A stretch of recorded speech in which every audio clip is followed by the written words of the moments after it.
고구려 3대 왕인 대무신왕이 사망하고 서기 44년 유리명왕의 아들이자 대무신왕의 동생인 해색주가 왕위에 올랐으니 그가 바로 고구려 4대 왕인 민중왕입니다. 원래라면 대무신왕의 아들인 태자 해후가 왕위에 올라야 했으나 태자가 어려서 정사를 맡을 수 없다는 이유로 나라 사람들이 해색주를 추대하여 왕으로 세운 것이라고 합니다. 그런데 이 기록에서 조금 의심스러운 부분이 있습니다. 해색주가 왕으로 추대된 이유를 해후 태자가 나이가 어려서 정사를 맡을 수 없었기 때문이라고 한 것입니다. 우리가 나중에 살펴보게 될 모본왕조의 기록을 보면 모본왕 즉위 원년인 서기 48년에 모본왕 해후가 왕자익을 왕태자로 삼았다는 기록이 확인됩니다. 즉 모본왕에게는 서기 48년에 이미 태자로 채권 가능할 정도로 자란 아들이 있었다는 것이에요. 그런데 그런 모본왕이 그로부터 불과 4년 전인 서기 44년에 정사를 맡을 수 없을 정도로 나이가 어렸다는 건 다소 이해하기가 어렵습니다. 그러므로 멀쩡한 태자 해후를 제치고 숙부인 해색주가 왕위에 오른 건 어쩌면 왕실 내부에서 일어난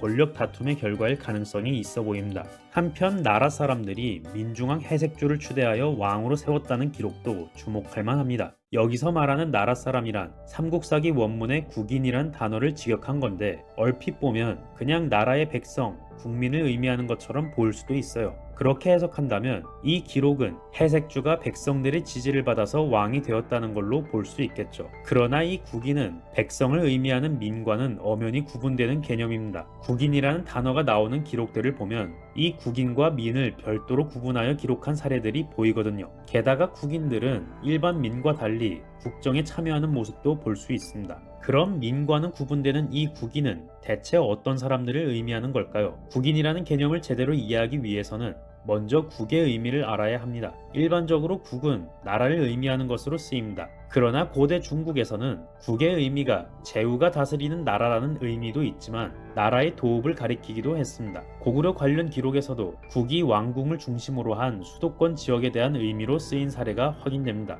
고구려와 중국의 사례가 완전히 같지는 않겠지만 유사 사례를 참고해 볼 때 고구려 사회에서의 국인은 도읍에 거주하는 상류층 주민들을 의미하는 것으로 보입니다. 그러므로 민중왕을 추대했다는 국인들 역시 사실은 국내성에 거주하는 상류층이었던 것이죠. 따라서 고구려 왕실 내부에 권력 다툼이 있었고 그 과정에서 민중왕이 국내성 기득권 세력과 결탁하여 조카인 모본왕을 제치고 왕위에 오른 것으로 추측해 볼 수 있습니다. 참고로 이후 살펴보게 될 다른 왕들의 기록에서도 국인의 지지를 받았다거나 국인들의 원망을 받았다는 사례들을 볼 수 있습니다. 이 경우에도 민중왕의 사례와 마찬가지로 국왕과 수도권 상류층 간의 협력이나 대립으로 해석한다면 자연스러울 것으로 보입니다. 그렇다면 모본왕이 어려서 왕위에 오르지 못했다는 건 역시 민중왕과 국인들이 내세운 핑계였을 가능성이 클 것 같네요. 다만 최대한 가능한 경우의 수를 둔다면 이렇게 볼 수도 있습니다. 예를 들어 모본왕이 생물학적으로 아이를 가질 수 있는 가장 어린 나이 10대 초반쯤에 아들을 얻었고 아이가 갓 태어난 지 얼마 안 된 시점에 일찍 태자 책봉을 한 것이라고 가정하면 그로부터 4년 전인 민중왕 원년 시점에는 왕위에 오르기엔 어린 나이일 수 있겠죠. 물론 이것도 최대한 가능한 경우의 수를 둔 것이고 모본왕의 실제 나이와는 별개로 민중왕이 기득권 세력인 국인들의 추대를 받아서 조카를 제치고 왕위에 올랐다는 것은 분명합니다. 이후 민중왕은 왕위에 오른 지 한 달 뒤인 그해 11월에 대사면을 시행하여 감옥에 갇혀있던 죄수들을 풀어주었습니다. 그리고 이듬해인 서기 45년 3월에는 여러 신하들에게 잔치를 베풀었고 다시 두 달 뒤인 5월에는 나라 동쪽에 큰 홍수가 나서 백성들이 굶주리자 창고를 열어 물품을 나눠주어 구제하였다고 합니다. 짧은 재위기간 내내 대사면, 잔치, 빈민 구제 관련 기사들만 연이어 확인되는 것으로 볼 때 민중왕 재위기간은 대외 정복 활동보다는 내부 안정을 취한 시기였던 것으로 보입니다. 대무신왕 사망 직후에 불안정한 정국을 수습하려는 시도이지 않을까 싶네요. 이듬해인 서기 46년 7월에는 민중왕이 동쪽으로 사냥을 나가서 흰 노루를 잡았다고 합니다. 참고로 이규보의 동명한 편에는 주몽이 흰 사슴을 얻은 뒤 흰 사슴을 거꾸로 매달아 놓고 저주를 내려서 비루국의 대홍수를 일으켰다는 이야기가 있었죠. 이렇듯 흰 사슴, 흰 노루 같은 흰색 동물들은 상서로운 징표로 여겨졌습니다. 이 기록의 흰 노루도 민중왕의 덕을 드러내는 상징으로 해석할 수 있습니다. 다시 1년 후인 서기 47년 4월에는 민중왕이 민중원이라는 들판으로 사냥을 나갔습니다. 그로부터 3개월 후인 그해 7월에 또 민중원으로 사냥을 나갔다가 그곳에서 석굴을 발견하고는 신하들에게 말했습니다. 내가 죽거든 반드시 이곳에 장사 지내라. 절대로 다시 능로를 만들지 말라. 이 이야기는 민중왕의 검소한 성향을 잘 보여줍니다. 한편 대외적으로는 좋지 않은 소식도 들려옵니다. 6개월 뒤인 서기 47년 10월에는 자무락부의 대가인 대승 등 1만여 가의 주민들이 낙랑군으로 가서 한나라에 투항하는 사건이 일어났다고 합니다. 제가 자주 강조해왔던 거지만 초기 고구려는 지방자치 세력인 부로 이루어진 나라라고 했었죠. 아마 이 자무락부는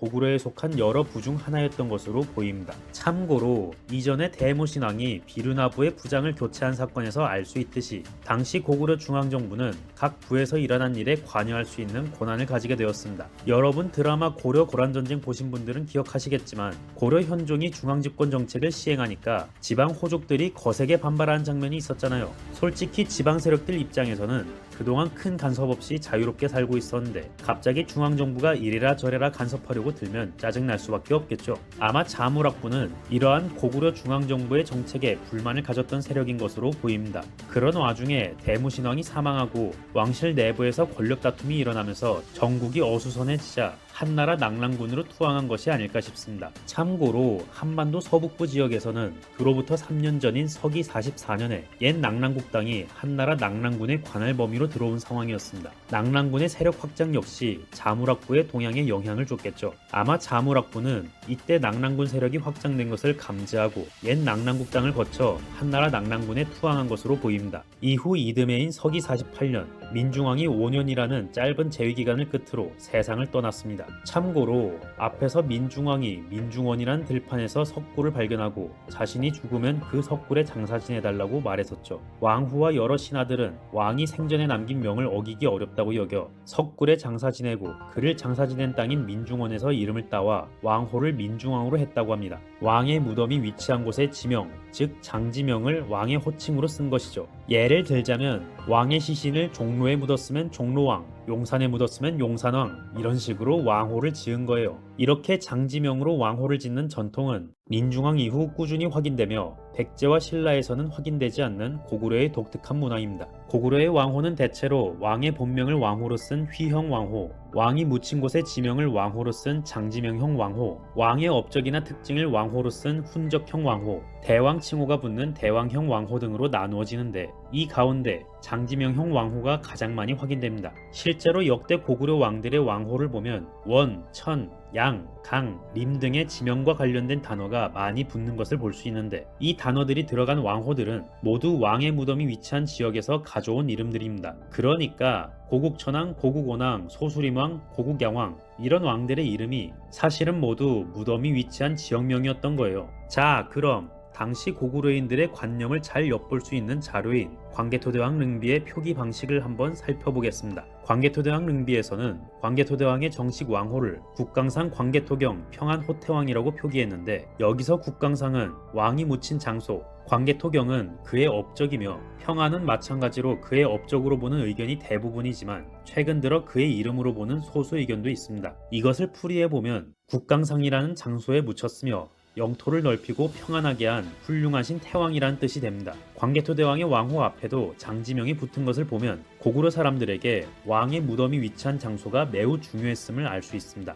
한편 민중왕을 석굴에 장사 지냈다는 건 역시 고대의 장립 풍습과 관련하여 주목할 만합니다. 참고로 중국 학자들은 민중왕을 장사 지냈다는 석굴의 위치를 지금의 길림성 지반 마선구에 위치한 성묘자 석굴로 추정합니다. 이 석굴 인근에는 기와 파편이 흩어져 있는데 기와 조각의 분포 범위로 볼 때 과거 이 석굴과 관련된 건물이 세워졌던 것으로 보입니다. 중국 학자들은 이 건물터를 후대 왕들이 민중왕에게 제사를 올리던 장소로 추측하며 이를 근거로 이 석굴을 민중왕릉으로 비정하는 것입니다. 다만 이 석굴 내에 무덤의 흔적은 발견되지 않았기 때문에 실제 민중왕의 무덤이라고 단정할 수는 없습니다. 민중왕의 무덤을 실제로 석굴에 만들었는지는 알 수 없지만 당시 고구려 중심지였던 압록강 유역에서는 동굴을 신성시하는 관념이 널리 퍼져 있었던 것 같습니다. 중국의 삼국지에 따르면 고구려에서는 매년 10월에 북동대혈, 즉 나라 동쪽의 큰 동굴에 모여서 나무로 만든 신상을 모셔 제사를 지냈다고 합니다. 이때 동굴에서 제사를 지낸 대상을 단군 왕검의 어머니 웅녀 혹은 주몽의 어머니 유화 부인으로 보기도 합니다.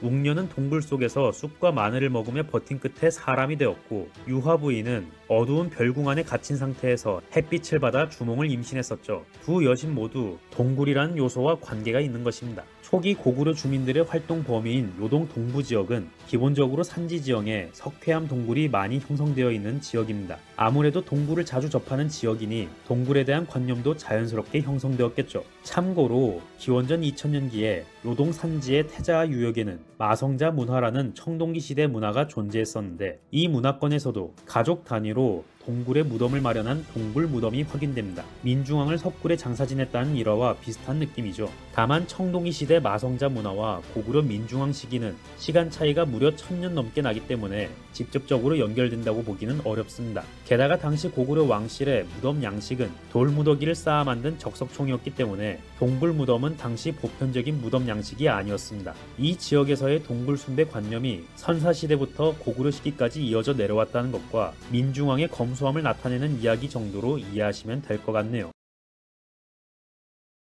오늘은 고구려 5대 왕인 모본왕 이야기로 달려보겠습니다. 모본왕의 이름은 해우 혹은 해루라고도 합니다. 그는 원래 대무신왕의 원자이며 왕태자 자리까지 올랐으나 대무신왕 사후에 나이가 어리다는 이유로 왕위에 오르지 못했고 숙부인 민중왕이 국인들의 추대를 받아 대신 왕위에 올랐습니다. 이후 서기 48년에 민중왕이 재위 5년 만에 죽자 뒤를 이어 왕위에 오른 것입니다. 삼국사기에 따르면 모본왕은 사람됨이 사납고 흉폭하여 어질지 못하였고 나랏일을 돌보지 않아 백성들이 그를 원망했다고 합니다. 그렇게 숙부로부터 왕위를 되찾은 모본왕은 그해 10월에 왕자 이익을 왕태자로 삼았습니다. 모본왕이 왕위에 오르자마자 왕자 이익을 왕태자로 삼았다는 건 그에게 이미 태자로 책봉 가능할 정도로 자란 아들이 있었다는 것을 의미합니다. 그런데 그 정도로 자란 아들이 있었던 모본왕이 불과 4년 전에 어리다는 이유로 왕위에 오르지 못했다는 건 다소 이해하기 어려운 일입니다. 어쩌면 그가 왕위에서 밀려나게 된 진짜 이유는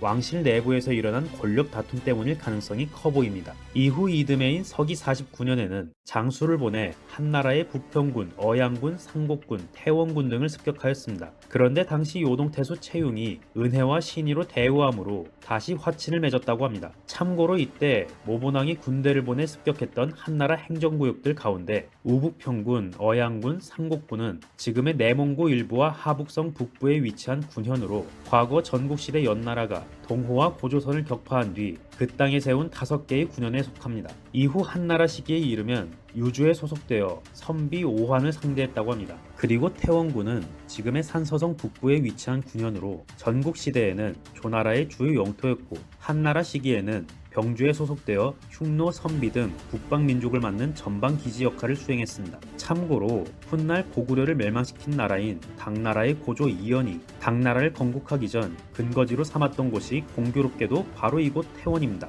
그만큼 이 지역의 전략적 가치가 높았다는 것이죠.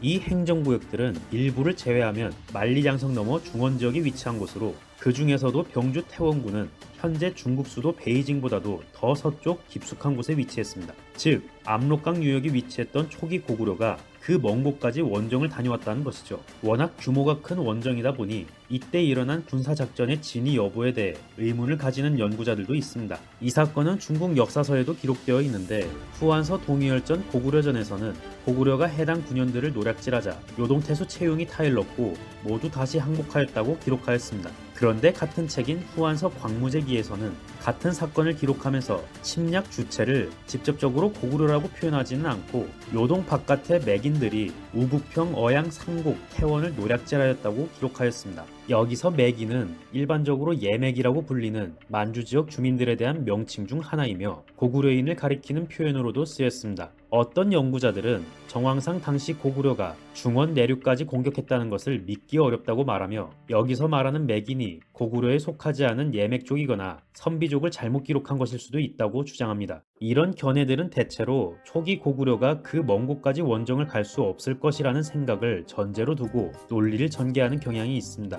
그러나 후한서에서 이 사건을 오한선비 열전이 아닌 고구려전에 실은 것에는 충분한 이유가 있었을 것으로 보이며 삼국사기 기록 역시 왕이 장수를 보냈다고 전하는 등 후한서 기록과는 세부적인 내용에서 차이를 보입니다. 따라서 삼국사기 편찬자들도 중국 기록을 그대로 베낀 것이 아니라 해당 사건을 기록한 국내 기록을 인용한 것임을 알 수 있습니다. 즉 고구려인들도 이 사건을 중국과는 별개로 기억하고 있었다는 것이죠. 그리고 당시 중국의 정세를 보면 고구려의 중원 공격이 충분히 가능하다는 것을 알 수 있습니다. 이때 중국은 왕망의 신나라 붕괴 이후 혼란을 수습한 광무제 유수가 전한을 계승하여 후한을 세우고 중원을 통일한 지 오래되지 않은 상황이었습니다. 이때 광무제는 혼란을 수습한 지 얼마 안 되어 국가 재정에 여유가 없었기 때문에 지방 행정구역들을 축소하고 대외 정책에도 소극적인 상황이었습니다. 그런 와중에 광무제 재위 초에는 우북평, 상곡, 어양을 포함한 북방의 5개 군현이 오환의 침입을 받아 피폐해졌으며 서기 49년이 되면 오환의 무리가 북방 5개 군현의 내부에까지 들어와 살게 됩니다. 당시 요서에서 하북에 이르는 지역의 정세가 혼란스러웠다는 것이죠. 이를 반영하듯이 요서 지역에 설치된 중국 행정구역이 전한 시기까지만 해도 요서군 14개 현, 우북평군 16개 현이 있었으나 후한 시기에 들어서면서 요서군 5개 현, 우북평군 4개 현으로 개수가 줄어들어 규모가 3분의 1로 축소됩니다. 그 과정에서 후한 정부는 북방 초원과 연결되는 요서 북부 지역 영토를 포기하게 되었고 이 지역에는 오환과 선비가 들어와서 활동하게 됩니다. 이때의 군현 축소 정황은 고고학적으로도 증명됩니다. 요서 지역에 분포하는 한나라 성터들의 유적층을 분석해보면 대체로 전국시대 말부터 전한 시기까지는 성 내부에 중원계 주민들이 살았던 흔적이 안정적으로 확인되는 데 반해 후한 시기 이후부터는 기존의 성터에서 유적층이 잘 확인되지 않다가 뜬금없이 바로 위에 요나라 혹은 원나라, 명나라 시기에 유적층이 덮이는 사례들이 확인됩니다. 고고학에서 유적층이란 특정 기간에 사람이 해당 지표면에서 거주했음을 나타내는 증거입니다. 그런데 한나라 시기 유적층 바로 위에 무려 몇백 년 뒤의 유적층이 덮여 있다는 것은 해당 유적이 후한 이후로 폐기되어 몇백 년 동안 잊혀졌거나 유적층이 안정적으로 쌓이지 못할 정도로 주민들의 생활이 불안정해졌을 가능성이 높겠죠. 이렇듯 당시 요서 지역은 군현 축소 정책과 북방 이민족들의 침입으로 인해 빈 땅이 생겨난 것입니다. 아마 모본왕은 당시 요서 지역의 혼란을 틈타 요서 북부 지역으로 우회하여 우북평, 어양, 상곡군을 타격했을 것으로 보입니다. 한편 우북평, 어양, 상곡까지는 이 루트로 가면 충분히 가능할 것 같은데 태원은 유독 먼 거리에 위치하여 군사작전이 가능할지 의문을 품는 분들도 있습니다. 그러나 태원군과 접해 있던 북방의 상황을 보면 태원 진출 역시 충분히 가능합니다. 서기 46년 흉노에서는 가뭄과 메뚜기 떼로 인해 목초지가 메말라 많은 수의 사람과 가축이 굶어 죽는 피해를 겪었습니다. 이를 틈타 오환이 흉노를 공격하여 북쪽으로 내쫓았고 망남, 즉 고비 사막의 남쪽 지역이 비계되었다고 합니다. 한편 흉노의 이동으로 망남 지역이 비계되었다는 소식을 들은 후한 정부는 북방 변군을 지키는 관리들의 인원을 줄였다고 합니다. 이때 망남에 생겨난 빈 땅은 고구려군이 태원으로 갈 수 있는 통로 역할을 했을 것으로 보입니다. 모본왕의 명을 받은 고구려군이 중원 지역까지 타격할 수 있는 루트가 확보되었다는 건 잘 알겠습니다. 그런데 한 가지 의문이 있습니다. 고구려군이 태원까지 갈 수는 있다고 해도 익숙하지 않은 루트였을 텐데 어떻게 과감한 군사작전을 진행할 수 있었을까요? 최근의 학설 중에는 당시 고구려가 오한, 선비 등의 북방 민족들과 함께 군사작전을 벌인 것으로 보는 견해가 있습니다. 실제로 태원군은 고구려 입장에서 서쪽 깊숙한 곳에 위치한 내지였지만 북방 초원과 가까이 접해 있어 흉노, 선비 등의 북방 민족을 방비하는 전방 기지 역할을 수행하던 곳입니다. 그러므로 태원까지 가는 길은 선비족의 도움을 받았을 가능성이 큽니다. 참고로 저번에 유리명왕 영상에서 설명드렸다시피 고구려는 유리왕 시기에 이미 만리 등의 일부 선비계 부족들을 복속시킨 바 있습니다. 아마 이때 고구려군은 이미 복속되어 있던 일부 선비족들의 안내를 받아 망남의 빈 땅으로 들어가서 태원을 타격했을 것으로 추정됩니다.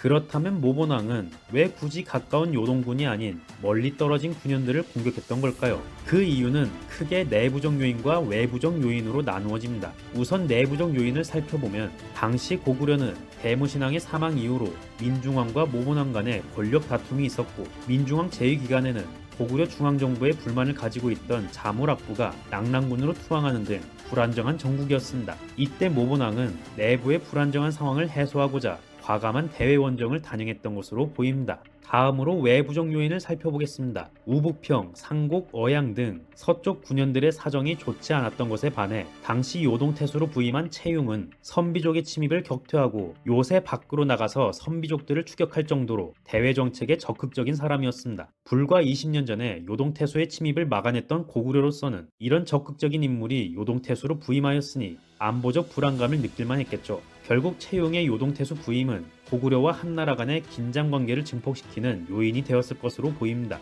앞서 설명한 내용들을 종합해보면 모본왕은 요동태수 채용에 대한 견제와 내부의 불안정한 상황을 해소하기 위해 중원 공격을 계획한 것으로 생각됩니다. 참고로 당시 요동군은 서쪽의 4개 군현들과 달리 이민족이 침입을 잘 막아내긴 했으나 서쪽의 요서군과 우북평군이 축소되면서 요서 방면의 방어 라인이 남쪽으로 많이 후퇴한 상황이었습니다. 그러므로 요동군이 한나라 본토와 연락을 취할 수 있는 방법은 해로를 제외하면 요서 남부 라인밖에 없었습니다. 이런 상황에서 고구려와 선비가 우북평군을 점령하여 요동군과 한나라 본토를 이어주는 교통로를 차단해버린다면 요동군이 외딴섬처럼 고립될 위험이 있습니다. 어쩌면 모본왕은 그 점을 노리고 서쪽 4개 군현들을 먼저 급습하여 요동군을 압박하려 했을 수 있어요. 그래서 어떤 연구자는 이때 모본왕이 요동군을 아예 고립시켜 점령하기 위해서 먼저 우북평군 등지를 우회 공격했을 것이라고 주장합니다. 한편 요동태수 채용으로서는 고립될 위기에서 벗어나기 위해 적극적인 대응에 나서야 했습니다. 고구려의 공격을 받은 4군 태수들의 활동은 보이지 않는 데 반해 요동태수 채용이 전면에 나서서 수습했다는 점도 요동군 측에서 꽤나 위기감을 느꼈음을 잘 보여줍니다. 한편 이 기록에서 요동태수 채용이 은혜와 신의로 대우함으로 다시 화친하였다는 것으로 볼 때 당시 채용은 고구려의 4군 공격에 강경하게 대응하지는 못하고 유화책을 쓸 수밖에 없었던 것으로 보입니다. 아무래도 광무제가 대외 정책에 소극적이기도 했고 고구려 선비와의 전쟁에 대규모 병력을 동원했다가 흉노 오환이 후방을 위협할 수도 있으므로 섣부르게 공격하지 못했던 것으로 생각됩니다. 이때 고구려 측이 4군을 습격만 하고 점령하지는 않은 것을 보면 고구려 역시 그 지역을 완전히 점령하기보다는 물자 약탈과 요동군에 대한 압박이 주요 목적이었으며 이 군사작전을 통해 군사적 목적을 달성한 것으로 보입니다. 그렇게 모본왕의 중원 공격이 성공을 거둔 이후 서기 49년 8월에는 나라 안의 굶주린 백성들에게 식량을 주어 먹여 살렸다고 합니다. 앞에서 모본왕의 사람됨이 사납고 흉폭하다고 평가했던 것과는 달리 그가 백성들을 구휼했다는 기록이 남은 것을 보면 마냥 백성들에게 폭정을 휘두른 인물로 보이지는 않네요. 어쩌면 그가 포악한 성격이라는 평가도 반대 세력에 의해 왜곡된 결과는 아닐까요? 그러나 모본왕에 대한 기록 자체가 적기도 하고 일부 구휼 사례만 가지고 폭군인지 아닌지 단정하기는 어려워 보입니다. 그로부터 2년 후인 서기 51년에는 모본왕의 성격이 갈수록 사납고 잔인해져 자리에 앉을 때는 항상 사람을 깔고 앉고 누울 때는 사람을 베개 삼아 누웠다고 합니다. 그는 사람이 움직이기라도 하면 용서하지 않고 죽였는데 신하 가운데 충고하는 자가 있으면 활을 당겨 쏘아버렸습니다. 여기서 사람을 깔고 앉거나 베개로 삼았다는 표현은 가장 가까운 측근들을 의미하는 것으로 해석됩니다. 그런데 그런 이들을 살해했다는 것은 모본왕이 정치적 불안감으로 인해 주변 측근들을 믿지 못하고 숙청하게 된 것을 은유한 게 아닐까 싶네요. 어쩌면 숙부에게 왕위를 빼앗겼던 기억이 트라우마가 되어 주변 측근들을 의심하게 된 걸지도 모르죠. 그렇게 2년이 지난 서기 53년 11월이었습니다. 모본왕의 측근이었던 두로라는 신하가 있었는데 그는 모본이라는 지역 사람으로 왕의 곁에서 시중을 들었습니다. 그는 어느 날 자신도 왕에게 죽임을 당할까 걱정되어 울고 있었습니다. 이때 어떤 사람이 말하기를 대장부가 무엇 때문에 우는가? 옛 사람이 말하기를 나를 잘 어루만지면 임금이요 나를 학대하면 원수라고 하였는데 지금 왕은 잔인하게 행동하며 사람을 죽이니 백성의 원수이요 그대가 그를 도모하시오 라고 하였습니다. 그의 말을 듣고 결심한 두로가 칼을 감추고 왕 앞으로 나아가니 왕이 평소처럼 두로를 끌어당겨 깔고 앉았습니다. 그러자 두로가 칼을 뽑아 왕을 살해했다고 합니다. 그렇게 모본왕이 사망하자 그를 모본 들판에 장사 지내고 왕호를 모본왕으로 하였습니다. 그렇게 고구려 5번째 임금인 모본왕이 살해당한 이후 그의 사촌 동생이자 유리왕의 손자인 궁이 다음 왕에 오르니 그가 바로 고구려 6번째 임금인 태조대왕입니다. 태조대왕에 대한 이야기는 다음 영상에서 이어집니다. 유익한 시간이 되셨다면 구독, 좋아요, 알림 설정 부탁드립니다.